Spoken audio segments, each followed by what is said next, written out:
قمیص الاحمر، سرخ کرتا،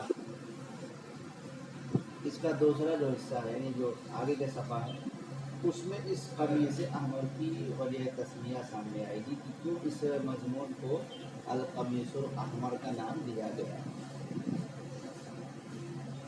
اور یہ جو مضمون ہے یہ دور حاضر کی ترجمانی ہے، اب یہی ہو رہا ہے، خانقاہ سے لے کر حکومت کے تختے تک یہی طریقہ کار ہے، تمہاری بات، اس لیے حق دبتا جا رہا ہے، باطل اٹھتا جا رہا ہے، اب مظلوم کی تعداد بڑھتی جا رہی ہے، ظالمین کی بھی تعداد بڑھتی جا رہی ہے۔ کیوں؟ اس لیے کہ مظلوم کو اپنے مالک اپنے ذمہ دار سے براہ راست ملنے کا موقع نہیں ہو رہا، وہ اپنی بات کہہ نہیں پا رہا۔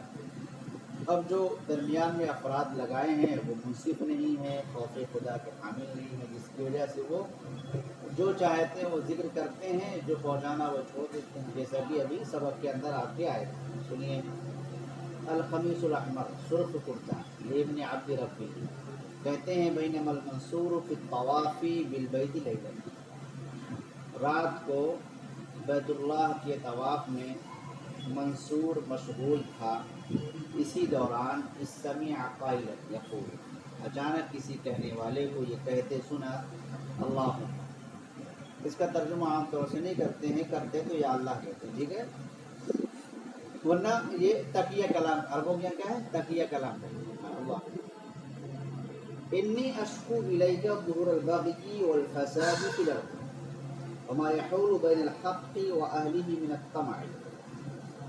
اب اللہ تعالیٰ سے دعا کر رہا کہ اللہ تعالیٰ میں آپ کے حضور زمین کے اندر فساد و بگاڑ اور زیادتی کے ظاہر ہونے اور حق اور اہل حق کے درمیان رکاوٹ بننے والی خواہش کی طمع کی شکایت کروں۔ سمجھاری بات؟ اے اللہ میں آپ کے حضور شکایت کرتا ہوں ظہور البغی، زیادتی کے ظاہر ہونے اور فساد کے ظاہر ہونے کی زمین کے اندر، ٹھیک ہے، اور اس چیز کی جو حائل ہو رہی ہے، رکاوٹ بن رہی ہے، بیچ میں آ رہی ہے، کس کے درمیان؟ بین الحق والہ، حق اور اہل حق کے درمیان، من الطمع، تمام سے، یہ تو ہے لفظی ترجمہ، ٹھیک ہے، سمجھ گئے؟ فجزی المنصور، تو منصور گھبرا گیا کہ میں تو خلیفہ ہوں اور میرے رہتے کچھ کو دکھ نہیں رہا، نہ ظلم نہ زیادتی نہ کوئی خواہش نہ لالچ، یہ شکایت کیسی کر رہا، میرا ہی جو ہے رعایا کا ایک فرد ہے۔ پھر فجلس بناحیۃ من المسجد، وہ مسجد حرام کے ایک کنارے گوشے میں جا بیٹھا، وارسل الی الرجل، اس آدمی کو بلوا بھیجا، قاصد بھیجا اس کے پاس، فصلی رکعتین، 2 رکعت نماز ادا کی، واستلم الرکن، اور رکن کا استلام، استلام جانتے ہو؟ نہیں، استلام جب ہوتا ہے جب آپ حجر اسود کو بوسہ نہ دے پائیں تب ہاتھ کا اشارہ کرتے ہیں، اس کے بعد ہاتھ کو بوسہ لے لیتے ہیں، اس کو استلام کہتے ہیں، ٹھیک ہے۔ وَأَقْبَلَ مَعَ الرَّسُولِ، تو وہ شخص قاصد کے ساتھ آیا، فَسَلَّمَ عَلَيْهِ بِالْخِلَافَةِ، اور خلافت کے طریقے کے مطابق سلام کیا، آداب، سمجھائی بات؟ فقال المنصور، منصور نے کہا، مَا الَّذِي سَمِعْتُكَ تَذْكُرُ مِنْ ظُهُورِ الْفَسَادِ وَالْبَغْيِ فِي الْأَرْضِ، زمین کے اندر وہ فساد اور زیادتی کا ظہور کیا ہے جو جس کا تذکرہ کرتے میں تمہیں سن رہا ہوں، وَمَا الَّذِي يَحُولُ بَيْنَ الْحَقِّ وَالِمِنَ الطَّمْعِ، اور وہ خواہش وہ لالچ کیا ہے جو حق اور اہل حق کے درمیان آڑے آ چکی ہے، ٹھیک ہے، سمجھ میں آ رہی بات؟ فَوَاللَّهِ لَقَدْ حَشَوْتَ مَسَامِعِي مَا أَمْرَضَنِي، بخدا تم نے میرے کانوں کو ایسی چیز سے بھر دیا ہے جس نے مجھے کیا کر دیا، بیمار کر دیا۔ فقال، اس نے کہا، بتا تو سکتے لیکن ایک شرط ہے، اور شرط کیا ہوتی تھی بادشاہ کے سامنے؟ جان کی امان، اس لیے کہ بادشاہ کا جب موڈ خراب ہو تو آپ ہی خراب ہو جائیں گے، اوپر پہنچا دیتے ہیں، اس لیے کہا گیا کہ بادشاہ کی صحبت خطرے سے خالی نہیں، جی کریں گے تو غلط راستے بھی چلے جائیں گے، اور ہاں جی نہیں کریں گے، حق ناحق کی تمیز کرائیں گے تو گردن اتار دی جائے گی، اس لیے کہ بادشاہ کی صحبت سے دور رہنا چاہیے، قریب نہیں ہونا چاہیے، جیسے آج کے دور میں پولیس کی دوستی ہے، آج کے دور میں کیا ہے، پولیس کی دوستی کبھی نہ کریے گا، ان کی دوستی خطرے سے خالی نہیں، اگر آپ پھانسے میں آ گئے تو آپ بہت گہرے دوستوں کے تب بھی آپ لپیٹ دیے گئے۔ اگر آپ مجھے امان بخشے اے امیر المؤمنین، اعلمتک بالامور من اصولها، تو میں تمام معاملات اور تمام امور کو سرے سے، جڑ سے آپ کو بتا دوں گا،